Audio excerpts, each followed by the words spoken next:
Katsuki wasn't sure there was anything he loved more than laying beside Kirishima, breathing in his scent and carting his fingers through the coarse, obscenely red strands.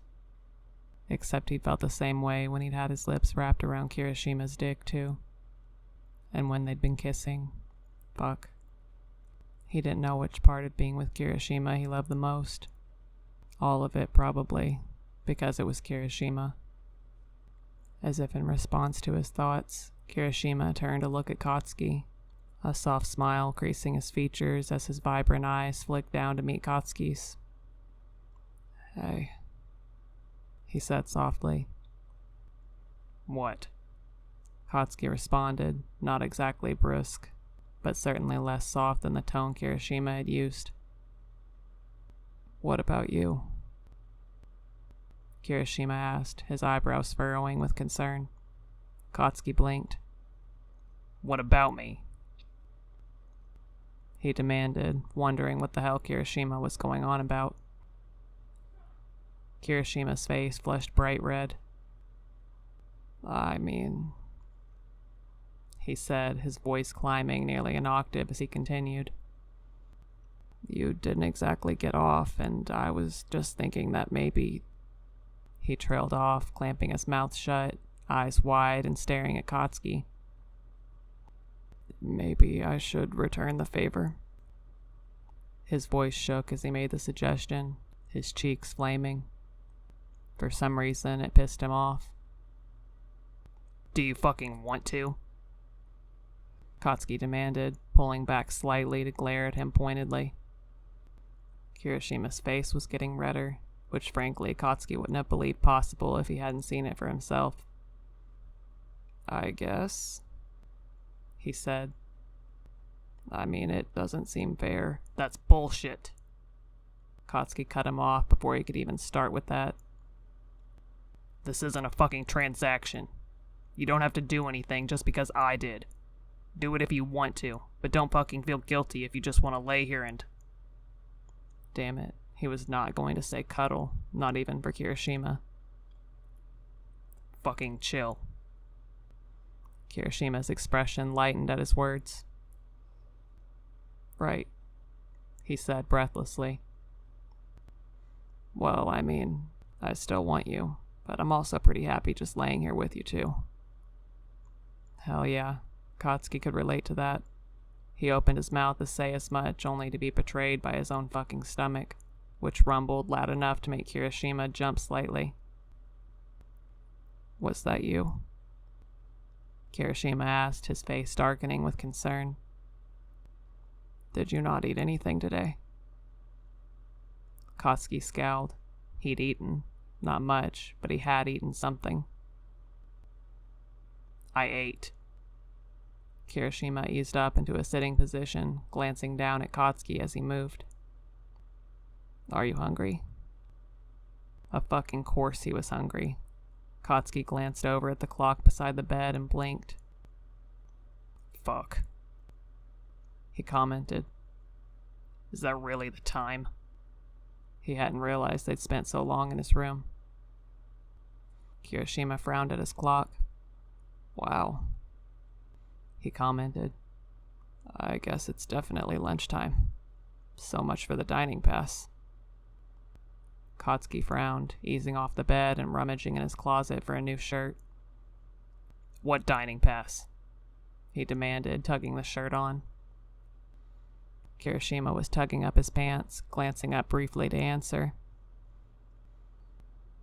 "It's this drinks included order anything deal for 2 they offer for lunch," he explained. "But you have to order it an hour before lunch." Katsuki wasn't much of a drinker generally, so the deal probably wouldn't be worth it. Besides, "If you want a drink, I brought this," he said, taking out the bottle he'd brought with him when he checked into this hellhole of a heat house. "You keep liquor in your wardrobe?" Kirishima demanded, sounding like he wasn't sure if he should be impressed or concerned. "I thought this week was going to be a disaster," Katsuki explained. "And I was fucking right." He didn't add, at least, not out loud. Kirishima's shoulders slumped as he looked at Katsuki, his eyes sad. I'm sorry, he began, and Katsuki sighed. It's not your fucking, but it is my fault that I never said anything, Kirishima interrupted, taking an unconscious step forward, earnest expression on his face. Oh my god, they were not going to do this again. Yeah, well, it takes two lovesick morons to create a situation this fucked up, Katsuki shot back. So let's just agree that at least we've got things on the right track now and not worry about whose fault it is. Kirishima smiled faintly. Okay, he agreed, then glanced to the door. So, lunch? Katsuki grinned. Let's go.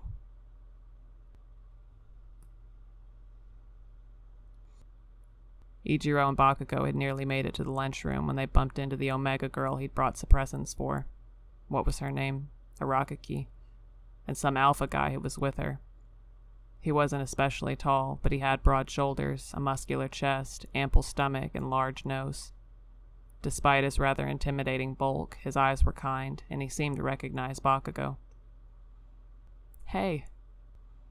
Arakaki cried, flagging down Bakugou and Ichiro with a wide grin. How are you two doing? Better? She wiggled her eyebrows pointedly, and Ichiro felt his face heat. We had a nice morning, he said awkwardly, not sure what else to say. I sucked his dick, Bakugou said, jerking a thumb in Ichiro's direction. It was fucking amazing. Ichiro and the heavy-set alpha exchanged appalled glances while Arakaki and Katsuki exchanged a high five. My man, Arakaki crowed, then glanced at Ichiro with a grin. You're one lucky guy, you know. I know, Ichiro said with a smile, despite the sheer embarrassment that was threatening to make him melt into the floor. Do you want to have lunch together? Arakaki asked Bakugou, who made a face and glanced at Ichiro. Ichiro just shrugged. He didn't really know either of them, but obviously Arakaki and Bakugou seemed to get along well. He wasn't sure how that had happened exactly. Bakugou hadn't really been here for a long time, but Arakaki did seem rather endearing. She was also apparently unfazed by Bakugou's personality, which was pretty impressive, as even some pro-heroes didn't know what to make of him. I'm fine with it if you are, he said. Bakugou shrugged. Whatever, he said, and apparently that was that. Arakaki and Bakugou moved ahead of them for the dining hall, while Ichiro hung back to introduce himself to the large alpha who had been accompanying Arakaki. Hi, he said. I'm Kirishima Ichiro, and you are? Oh, hi, the large guy said, his voice deep and surprisingly warm. I'm Yamanaka Kingo. Nice to meet you, Ichiro said to Yamanaka with a grin. Yamanaka echoed the sentiment with a small smile of his own, then glanced down the hall to where Arakaki and Bakugou appeared to be conversing animatedly. Ichiro was impressed. It was rare to see him get animated with anyone he didn't consider worth his time, and he was amazed that Arakaki had managed to fit that criteria. They seem like they're having fun, Yamanaka said after a moment.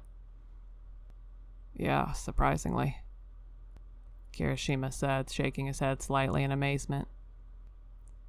Bakugou doesn't exactly play nice with others, usually. Yamanaka chuckled at that, scrubbing at the back of his neck awkwardly. I could see just that from our first meeting. Ichiro frowned. Your first meeting? How did you meet? Yamanaka opened his mouth to answer, then paused, a look of concern flashing across his face. There was this other alpha, he began awkwardly, his eyes dancing across the hall from side to side, avoiding contact with Ichiro. Oh, that guy. I know about him. Eijiro said. So don't worry about it. Even though he meant it, Eijiro's stomach still churned at the thought of what the hell that alpha might have done. Well, Yamanaka said, his eyes flicking briefly to meet Eijiro's. The first time I met Bakugou was when he came to ask Arakaki how to get rid of an alpha who wouldn't leave him alone. Kirishima winced. He should have been there. He would have made sure no alpha dared touch Bakugou without permission. But he knew that making him feel guilty wasn't the point of the story, so he tried to refocus on what Yamanaka was telling him. So he interrupted your conversation. Essentially. Yamanaka chuckled. He interrupted our conversation to ask Arakaki if there was some way to chase him off. Then he asked us if I or my friend felt alpha enough to chase him away. Eijiro choked a little. He said it like that. He used more profanity, Yamanaka said. But essentially, yes. Eijiro wasn't sure if he wanted to laugh or shake his head. Leave it to Bakugou to threaten an alpha's dominance while still demanding help. Only he would try and make them feel like less of an alpha for ignoring his plight. That actually doesn't surprise me, he admitted weakly. With a shake of his head, Yamanaka smiled. I guess that's telling, he said. He's got an interesting personality. Definitely not a typical Omega. Yeah, Eiichiro replied dreamily before frowning. Wait, what the hell do you mean? Yamanaka lifted his hands in a gesture of surrender. Not intending anything by the comment, just, he's a very abrasive person. Not someone you typically think of when you hear the word Omega, that's all. Eiichiro wanted to argue that Bakugou was the best Omega, except he'd spent most of his adult life assuming that Bakugou was an alpha for similar reasons, so he really didn't have a leg to stand on. Yeah, he said weakly. You're right. You seem to like it, though, Yamanaka said. Like him. Eiichiro smiled widely, glancing back ahead where Bakugou and Arakaki were still deep in discussion. Arakaki had her hands clasped over her mouth, and Bakugou was gesturing obscenely. He wasn't sure he wanted to know what they were talking about, but he really hoped it wasn't about the events of that morning. I do like him, he said quietly. A lot. He turned to look at Yamanaka then. You seem pretty interested in Arakaki, he added. The bright blush that crawled across Yamanaka's face made it obvious Eiichiro was right. Yeah, Yamanaka said faintly. I am. He wrung his large hands together, glancing at Eiichiro with a nervous look. How do you know, this morning, I'm still trying to... His face grew even more red. I mean, I get flustered just holding her hand, you know. How do you do it? Eiichiro really wished he had an answer for Yamanaka, but he didn't. It's all him, really, Eiichiro admitted weakly. I'm pretty bad at this whole courting thing, he explained. And Bakugou is really good to me, making sure we move at my pace. But he's not going to let things just stay the same. He's really, really good. Eiichiro wasn't sure how to describe it besides just repeating he's so good over and over again, so he just left it at that. Yamanaka nodded slowly. She's a lot better at this than me, he agreed. Maybe it's the personality? She and Bakugou both seem to be very intentional. When they want something, they say so, and then they make it happen. He ran a hand through his short brown hair, sighing heavily. I wish I could be more like that, he said. Did you know she's the one who's grabbed my hand every time? I haven't done more than let her, and I I just don't know what I'm doing. Ichiro laughed. I think that's how this works, he said. No one really knows what they're doing. But you can't let her do all the work. He ducked his head, suddenly embarrassed. Bakugou called me out for not doing anything, he said. It's one thing to not initiate, but if only one person is doing all the work, it feels like disinterest. I don't want him to think that, not ever. So I figured it's better to make a fool of myself than make him feel unwanted, you know? He glanced back up to see Yamanaka staring back at him with wide eyes. I never thought of that, he said, turning back to look at Arakaki before glancing back at Ichiro. You're right. I'd never forgive myself if I hurt her by making her think I wasn't interested. Ichiro winced. He'd already done that to Bakugou and could attest that it felt real damn shitty. You should make a move, he said. Even if it's small, it's something, and taking that step is meaningful to both parties. Yamanaka nodded. You're right, he said, then smiled. Thank you, Kirishima. I appreciate your insight. I just wish I hadn't had to learn it the hard way, Ichiro thought with a grimace. Then he forced the expression from his face and smiled back at Yamanaka. Glad to help, he said. Oi! Bakugou shouted from down the hall. You two are so fucking slow. Move your asses before all the food's gone. He was standing with Arakaki by the dining hall doors, arms folded across his chest. Beside him, Arakaki had her hands braced on her hips. Yamanaka chuckled. Sorry, he called, jogging the rest of the way down the hall. With a chuckle and a shake of his head, Ichiro jogged after him. Yamanaka seemed like a neat dude. He was looking forward to having lunch with him, even if it wouldn't be the same as having lunch with only Bakugou. Besides, he and Bakugou had several hours of reserved visitations after lunch too, so it wasn't like he wouldn't get any more alone time with his... shit, he still couldn't quite get used to it, boyfriend. Damn, it felt good thinking that word. Goofy grin plastered across his face at the thought. He reached for the door a moment after Yamanaka. All right, he said. Let's get some food. It's about damn time, Bakugou muttered, but his look was one of fond exasperation rather than genuine irritation. Ichiro just grinned at him, determined to enjoy their time together as much as possible.